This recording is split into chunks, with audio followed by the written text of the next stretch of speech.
vez puede haber taquicardia. Al principio hay taquicardia en el shock. Compensatoriamente a la mala perfusión, el corazón empieza a latir más rápido para alcanzar más oxígeno en los tejidos, pero en algún momento el corazón se agota y ya no puede latir más y empieza a ser bradicardia. La hipotensión, como decíamos, es un signo tardío. Particularmente en los lactantes y neonatos se presenta muy tarde, cuando ya el shock está muy avanzado. Después puede haber hipotermia por la mala perfusión periférica. La mala perfusión de la piel va a hacer que la piel se busca fría. De hecho, se describe una frialdad típica del shock. La piel es como sudorosa, húmeda. Esto es por la descarga simpática, el bebé empieza a sudar más. Y como hay vasoconstricción periférica para redistribuir los flujos sanguíneos hacia el corazón y los pulmones, entonces la piel además está fría. Entonces es una piel húmeda y fría, la que pegajosa, la que se describe en un shock. ¿Qué más? Hay extremidades frías por la baja perfusión periférica, hay acrecianosis, palidez, llenado capilar lento. Eso es típico, ¿ya? Cuando empieza el shock van a encontrar una piel que se describe como marmórea o reticular. En un fondo pálido, algunos vasos sanguíneos se dibujan y es como el mármol, como más o menos lo que tienen al piso, que es una mala imitación del mármol, ¿no? Es blanco con unas líneas, unas vetas, unos vasos sanguíneos. Entonces eso es una piel marmórea. Y el llenado capilar es lento. El llenado capilar, pues, en recién nacidos normal puede ser incluso hasta 3 segundos. Menos de 3 segundos o más allá de 3 segundos es lento.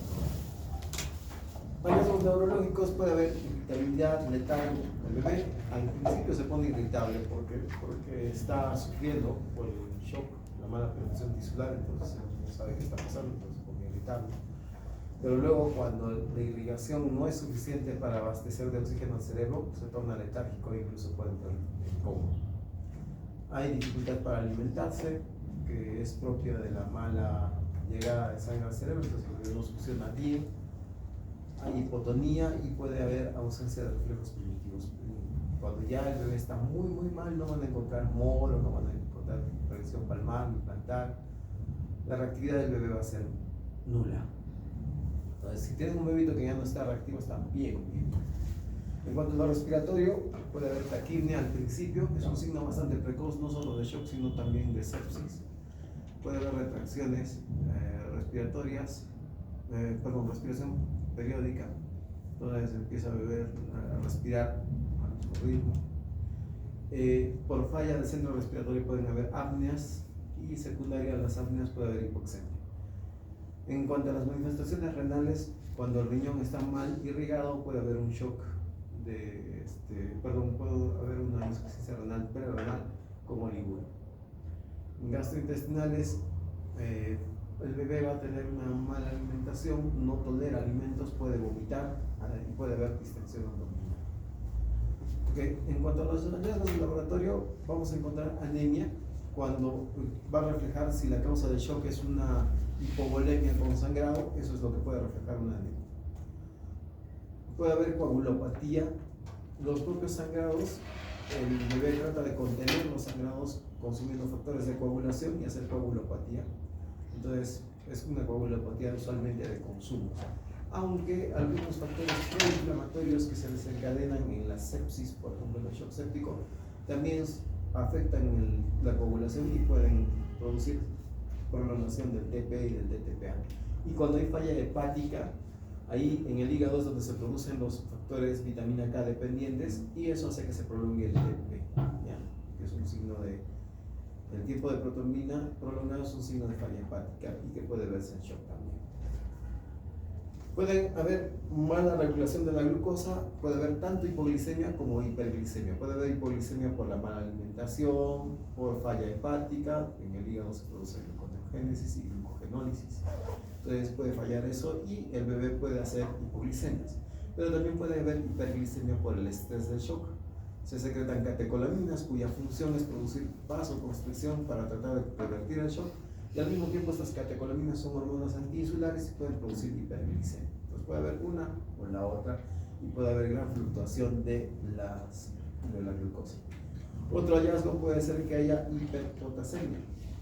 por la acidosis. Recuerden que en el shock hay mala perfusión en los tejidos, por lo tanto los tejidos reciben poco oxígeno, se produce entonces un metabolismo anaeróbico, hay acumulación de lactato, acidosis láctica y por lo tanto hay disminución del pH, y cuando hay acidosis el potasio pasa del intracelular hacia el extracelular y se produce hiperpotasemia, que en algunos casos puede ser severa y puede producir arritmias, incluso fibrilación ventricular y muerte.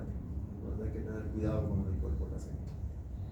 Todas estas cosas que les estoy comentando es para que tengan en cuenta qué tipos de exámenes del laboratorio tendrían que tener en un shock.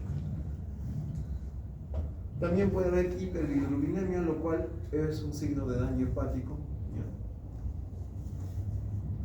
Y puede haber incremento de los valores de urea y creatinina, lo cual revela que hay una falla renal en curso.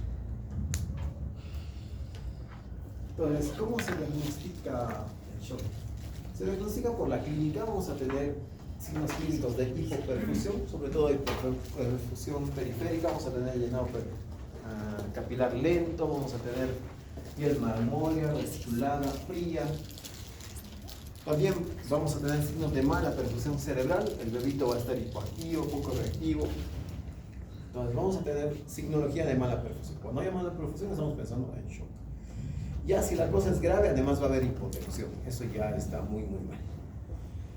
En cuanto a la clínica, al laboratorio, lo más importante es que vamos a encontrar acidosis metabólica con incremento del lactato. El lactato es un buen marcador para shock y se eleva en el shock, y también cuando hay respuesta del shock al tratamiento va a empezar a bajar el lactato, va a indicar que está yendo. Entonces, obligado tendrá que tomar un AGA. Va a haber trastornos hemodinámicos, vamos a encontrar taquicardia o en grado extremo, ya les comenté, cuando está peor el paciente va a haber bradicardia, la hipotensión, ya comentamos que es un signo tardío. En cuanto al diagnóstico, tenemos la historia clínica que nos va a decir algunas veces la etiología, no siempre. Puede haber etiología de hemorragias que nos va a orientar a que sea un shock hipovolémico.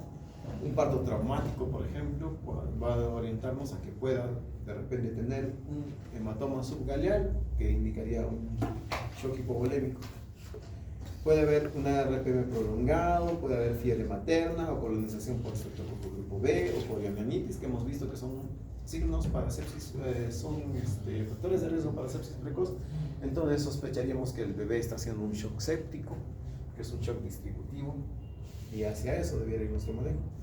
Puede haber lupus eritematoso materno o enfermedad de Sjögren, que pueden asfixia o cardiomiopatía, que pueden hacernos sospechar un shock cardiogénico. En el lupus y en la enfermedad de Sjögren se producen autoanticuerpos que atacan las fibras de conducción del bebé. Los anticuerpos anti-RO y anti-LA tienen predilección por las fibras de conducción y pueden atacar las fibras de conducción del bebé. Entonces tienen historia de lupus materno o enfermedad de Sjögren materno y el bebé está con una bradicardia severa, habría que sospechar que hay un bloqueo del sistema de conducción debido a esto, y por eso puede ser su shock, y entonces sería un shock cardiogénico. Lo mismo si hay historia de cardiopatía. La asfixia lo que va a provocar es básicamente una miocardiopatía hipóxica. Entonces el miocardio del bebé ha sufrido de hipoxia, casi como lo que pasa en un infarto, y por eso estaría lesionado.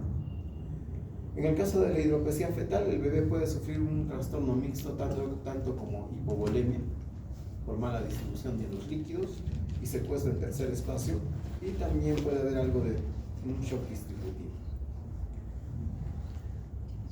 Entonces, ¿qué tenemos que hacer para la evaluación diagnóstica? Un examen físico que nos oriente. Puede haber soplos, pulsos disminuidos en miembros inferiores que van a hacer sospechar de cardiopatías.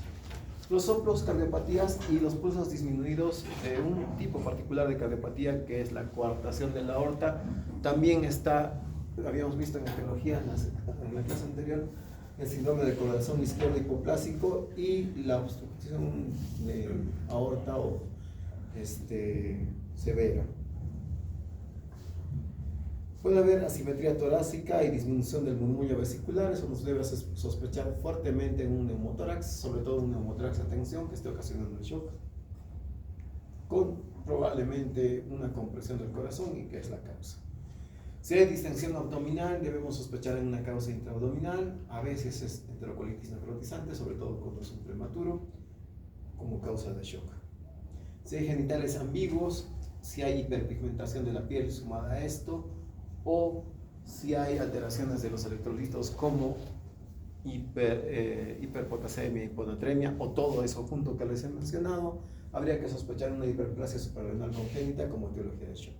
Los bebés que tienen hiperplasia suprarrenal congénita lo que tienen es una deficiencia de las hormonas adrenales, entre ellas el cortisol, y lo cual los hace proclives a un shock. Aquí tienen un bebé con estas manchas en la cara que son típicas de un lupus congénito. Es un eritema lúpico lo que tienen ahí, esas placas que están en el rostro del bebé. Entonces este bebé, si además está en shock o tiene bradicardia, habría que sospechar que tiene autoanticuerpos que están dañando su sistema de conducción.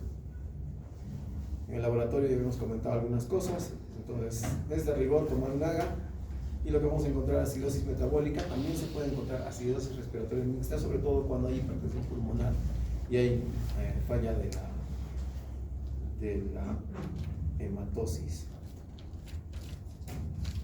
En el hemograma podemos encontrar en los extremos leucocitosis. La leucopenia es un poco más predictiva de la sepsis. Puede haber trombocitopenia, anemia. En cuanto a la bioquímica, podemos encontrar disglicemias, que ya habíamos comentado. Puede haber glucosa baja, glucosa alta. El bicarbonato está bajo, es una acidosis metabólica. Entonces puede haber insuficiencia suprarrenal, lo que ya comentábamos, ¿no? Entonces si hay hiponatremia, puede haber también hipercalemia e hipoglicemia por la falla suprarrenal en hiperplasia suprarrenal congénita. Hay que tomar cultivos y algunas veces hay que tomar pruebas virales cuando el cultivo es negativo o cuando hay alta sospecha de una infección por virus herpes. El virus del herpes simple puede producir infecciones graves en los recién nacidos que vayan con shock. Grupo de factor y pruebas cruzadas, porque algunas veces vamos a demandar de transfusión de sangre. Radiografía de tórax para descartar problemas intratorácicos como neumotórax o adelantarnos a una cardiopatía si es que hay cardiomegalia. Ecocardiograma, si sospechamos cardiopatía ante la presencia de un soplo, pulsos anormales o disminuidos, o un bebé que tenga una mala respuesta a los líquidos endovenosos. Podemos tomar EKG, pero hay que interpretar el EKG en contexto. Recordar que los bebés, cuando son fetos, el ventrículo que más trabaja es el ventrículo derecho, por lo tanto, normalmente tienen una desviación del eje hacia la derecha, y normalmente el ventrículo derecho es relativamente hipertrófico respecto al izquierdo, porque ese ventrículo está enfrentado a la presión pulmonar que era alta. Podemos hacer punción lumbar,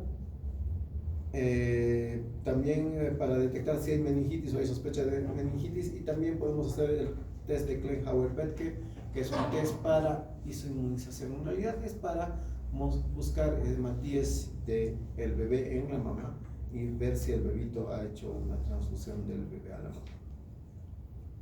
Radiografías del abdomen. Aquí tenemos una radiografía típica de enterocolitis necrotizante, que es una causa de shock. Más que todo es una causa de problema intraabdominal severo, que es una inflamación intraabdominal, pero muchas veces en su curso final usa con shock y obviamente luego con muerte cuando se complica.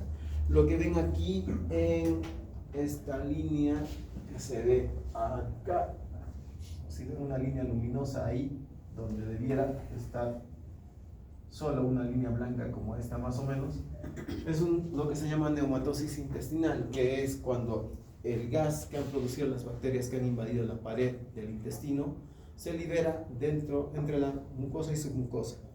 Eso es una neumatosis intestinal. Entonces, en ese caso, es un signo casi patognomónico de lo que es una enterocolitis necrotizante.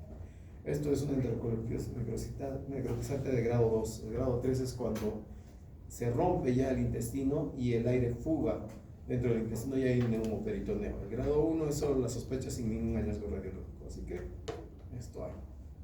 Aquí tenemos signos de hemorragia cerebral. Podemos hacer ecografía transfontanelar y nos puede ayudar cuando no encontramos la causa de sangrado y tenemos un bebito que está chocándose por un shock hipovolémico y a la vez está anemizando, se está poniendo pálido y no encontramos sangrado. ni en el abdomen, ni en el tórax, ni hay un sangrado externo evidente, hay que sospechar, sobre todo si el bebito está con depresión del estado neurológico, que de repente está sangrando en la cabeza. Y entonces le hacemos una ecografía transfrontal y pueden ver cómo este ventrículo está ocupado parcialmente. El otro también tiene algo, esta parte blanca de acá abajo, son hemorragias intraventriculares en los ventrículos laterales. Aquí una vista lateral y otra vista lateral donde se ve sangrado en la parte de aquí, aquí y aquí. Entonces hay que buscar sangrados ocultos también. Ok, veamos el manejo.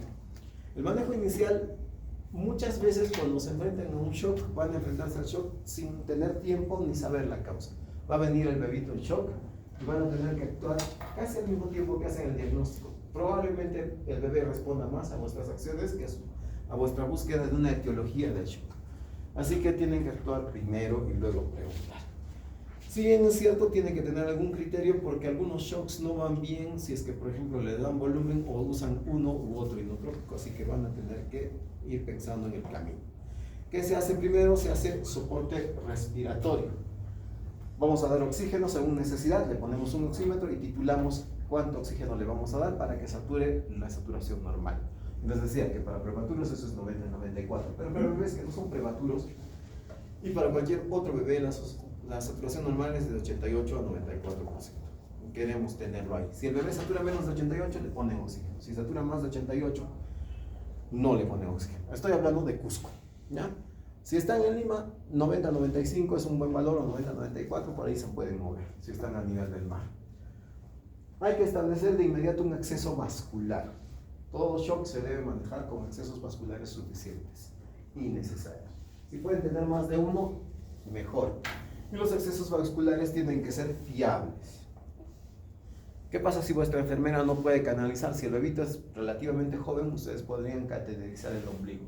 Cortan el cordón umbilical, identifican la vena y a través de la vena le pasan un catéter que está lleno de cloruro y a través de eso le pueden mandar fluidos.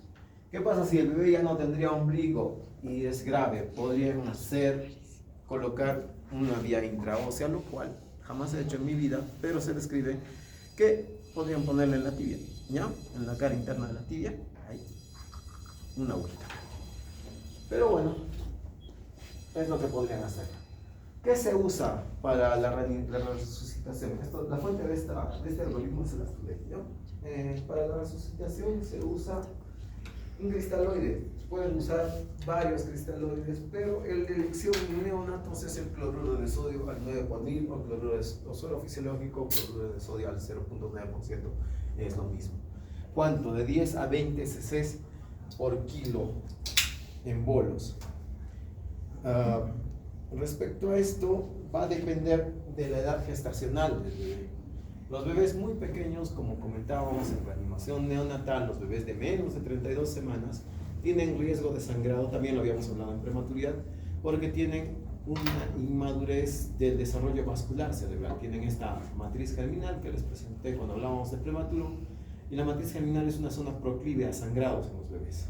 Si le meto un bolo muy rápido o de muy alto volumen o ambas cosas, el bebé puede sangrar por ahí y ese sangrado ser grave y complicar la situación del bebé o terminar dejándole con una secuela neurológica grave, una hemorragia intraventricular que luego acabe con un bebé con hidrocefalia o con lesión del cerebro, por último, que lo deje muy mal o que lo termine matando. Entonces hay que tener cuidado con eso. Entonces, respecto a los bolos de cristaloide de 10 a 20 cc, les recomiendo lo siguiente. Si el bebé tiene menos de 32 semanas, solo usen un bolo y si el bolo esté justificado. ¿A qué me refiero con justificado? Que ustedes tengan evidencia de sangrado o de pérdida de sangre o de volumen, o no tengan la evidencia pero tengan una alta sospecha que nuestro shock es hipovolémico. Si no, no se lo pongan. ¿Cuánto le van a poner? De 10 a 20 pónganle lo menos posible, 10 mililitros por kilo. Ejemplo, bebé de 1,2 kg, 1.2 kilogramos, le van a poner 12 mililitros.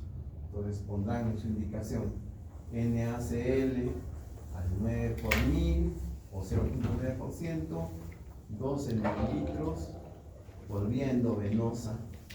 ¿En cuánto tiempo? Los bolos en estos bebés tienen que ser lentos. No pueden ser en 10 minutos, en 30 minutos.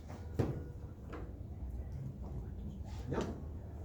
En cambio, si el bebito tiene más o igual de 32 semanas, mayor o igual a 32 semanas, ustedes pueden ser menos conservadores con los bolos, igual tendrían que tener cuidado y pueden administrar los bolos de 20 y pueden administrar hasta 3 bolos que sean más rápidos. Aquí el bolo es único, un solo bolo, uno y nada más que uno, pero aquí ustedes podrían administrar bolos cada 10 minutos de 20 cc por kilo inclusive, y podrían administrar al bebito que pesa 1800 gramos y que tiene 32 semanas, NaCl al 9 por 1000, 20 por 1.8 son 36 mililitros endovenoso, y cada bolo va en 10 minutos.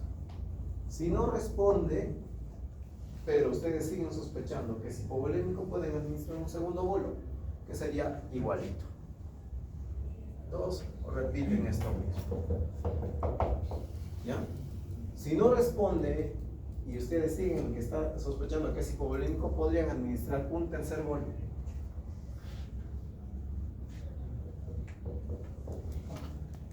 Y con eso cubren los mismos 30 minutos acá. Pero siempre y cuando se cumpla la condición de que ustedes siguen sospechando que es hipovolémico y además vuestro bebé no se está congestionando, porque si con el líquido le están congestionando los pulmones y el bebé tiene signos de congestión pulmonar,